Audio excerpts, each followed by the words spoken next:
Hi, welcome to Classic Car Cave. So obviously I'm doing this introduction after I've got the car moved around. As you can see, it's here in the main part of the garage. So I've got the track car on the ramp, and there's a couple of jobs I need to do with it. One is to fit this AFR gauge, this air fuel ratio gauge. I'm just trying to see where the sensor needs to go, and also fit the rev limiter as well, and then do a complete spanner up to make sure everything's good. So I'll need to take the carbon front back off it. Unfortunately, as you'll see in the video, I worked on this till about 1 o'clock last night, getting all the carburetor set up and everything. But it still won't fire. Now, the only thing that we've done since the car was running is we've changed the points, the plugs, the HT leads, and the condenser. And I think the problem is at the points of the condenser. So what we're going to do is Max is coming over to help me wire in the sensor for the Track Mini, and wire in the AFR gauge. So the problem is because I don't have a solenoid in the front of the car, I can't put the ignition on and earth the plug and check, because I'm on my own at the moment. Mia doesn't come back for another 10 days, 12 days, whatever it is. He's been away about 5 weeks. So I need somebody to be able to hold the plug, or to see that each plug's sparking, but I can't do that and turn the ignition over at the same time. I'm sure a lot of you guys are in the same position. Yeah, it's a bit difficult. So when he comes over, we'll try and get that one done at the same time as well. But I hope you enjoy the video. It just shows me setting up the carburetors. The carburetors work now. There's no leaks on them. The fuel line is so much better than it was. There was something like in excess of 9 or 10 hoses, or well, 12 in fact, I think. But some were metal, so there was metal lines, fuel hose, and there was something like 16 or 18 Jubilee clips. Just crazy. So now it's a much better situation. So as I said, I hope you enjoy the video, and I'll come on in the middle of the week and show you how it's going with the track car. Or it might be at the weekend, because Max, I think, might be able to come over on Thursday, and hopefully by the weekend I can give you an update on that. So take care. So I've set the carburetors up. I had to make a linkage from this throttle to this throttle, so I've made this bar up, and then these are W springs that hold them all together. So you can see there's the linkage there. This is the original linkage, so you can see when I open it, you can see it all turns together, and you can see the butterfly valves in there. So what I'm going to do now, and as you can also see, we've only got one small fuel line there, and then there's one off the T-piece down here. So hopefully you can see it. So there's only 2 rubber lines. That's all tightened up. The only thing I don't have is I don't have the filter thimbles that go in here. The ones I've got are absolutely knackered. They're rusted out. So I'll get to they're like a little thimble, but they're filters that go in. So I'll get 2 of those in the next order. The thing I want to do now is put the fuel on, put the ignition on, and just make sure that these floats are working properly. And then I'll start putting the electrics together and time it up, and go from there. But that seems good. It's working well.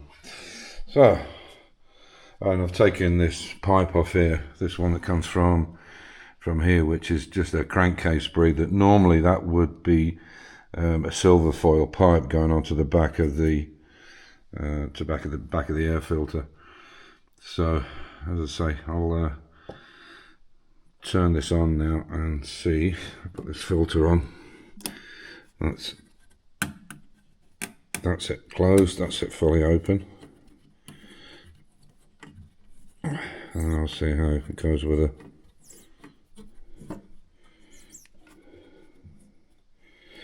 And I'll try the fuel and see if there's no leaks first. So I worked pretty late last night, till about 1 o'clock in the morning, getting these carbs all sorted out. That float in there was a little bit sticky. I'll give it a tap and it stopped coming out the overflow, but there's no leaks anyway, which is great on the Banjo unions or anywhere. So we're getting fuel there now. I did check the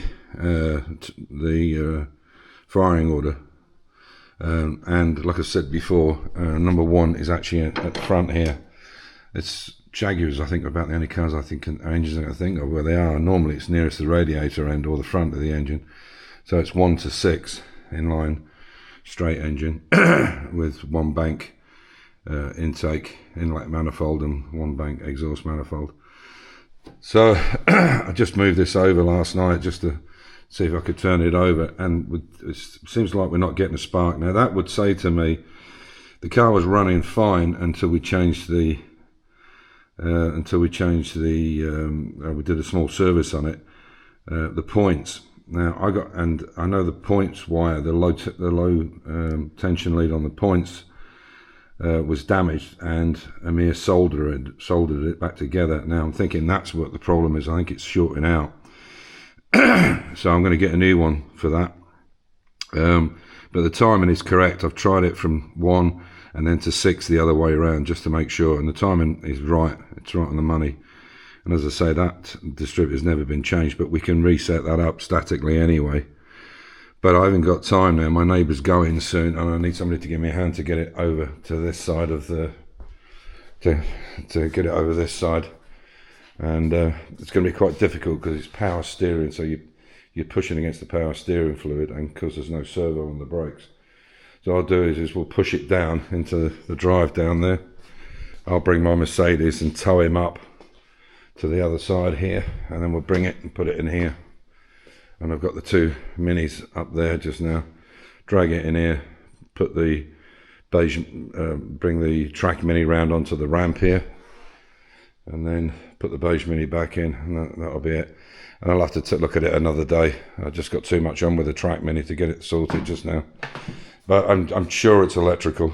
It's the only thing it can be. It's got to be. As I said, the only thing we've changed is the points, the condenser, the HT leads from the electrical side of it. I've even checked. I'm just wondering if there is some kind of device here, like there is on my Mini, which is a ball bearing that drops down, so your ignition won't start. I don't know if they had these in that at that time in the 70s. Anyway, I'll sort it. I've got some things I have to get for it, and it's going to take a week or 2 to get them from Holland. And we'll just replace everything if we need to. I've checked the cap, checked the distributor. There's not much else I can check, but I need somebody here with me to turn it over, because I don't have a solenoid, so I can't earth the plugs out and see. So what I'll do is once my neighbour comes over, I'll see if we can just check if they are sparking properly. So I'm underneath the track mini, and you can see the way the exhaust is here, and this is where I'm thinking of mounting the probe that's going to go through. But you can see there's a little oil leak there. I cleaned up, there was a bit on the floor, but there's quite a lot of oil leaking from it. I'm not sure if it's coming from that whole diff housing or it's that seal there. That seems pretty wet as well, so maybe we just have to change that linkage seal. But it seems quite a bit, it does seem very wet there. And I'll show you, this is the probe. In fact, I'll put this on here so you see where we are. So this is the probe, and this is for the AFR. So that nipple has to be welded into the exhaust, and then obviously this probe then goes inside. And the only place I can see fitting that because of space is on this side here, because of the space I've got here, because obviously the gearbox selector's at the top. So that's the only place I can see how it would fit. It's got to be at least 10 degrees, but not vertical, so it could go sort of 30 degrees.